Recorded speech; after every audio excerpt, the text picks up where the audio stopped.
نحمده ونصلي على رسوله الكريم اما بعد اعوذ باللہ من الشیطان الرجیم بسم اللہ الرحمن الرحیم۔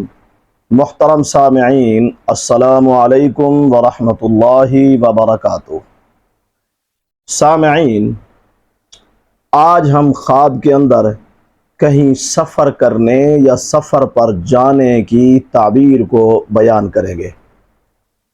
اگر کسی نے خواب کے اندر دیکھا ہے کہ وہ کہیں سفر پر جا رہا ہے، خواب ہی میں سفر کر رہا ہے، لیکن اسے جگہ معلوم نہیں ہے کہ وہ کون سی جگہ پر جا رہا ہے، بس سفر ہی کر رہا ہے خواب میں نامعلوم جگہ کی طرف، اس کی تعبیر کچھ اچھی نہیں ہے۔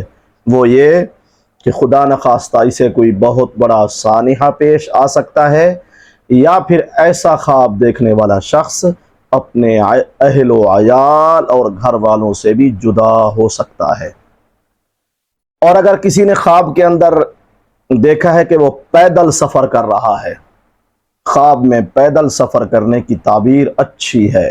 وہ یہ کہ ایسے شخص کے کاروبار میں ترقی ہوگی، لیکن شرط یہ ہے کہ جس طرح پیدل سفر کرنا مشقت کے ساتھ ہوتا ہے، مشکل ہوتا ہے، اسی طرح اس کے کاروبار میں ترقی تو ہوگی، لیکن مشکلات کے بعد، بہت ساری مشکلات جھیلنے کے بعد، بہرحال ایسا خواب دیکھنے والے شخص کے کاروبار میں ترقی ضرور ہوگی۔ واللہ اعلم۔ اللہ تعالی ہمارے خوابوں کو ہمارے لیے باعث رحمت اور برکت بنائیں۔ وآخر دعوانا ان الحمد للہ رب العالمین۔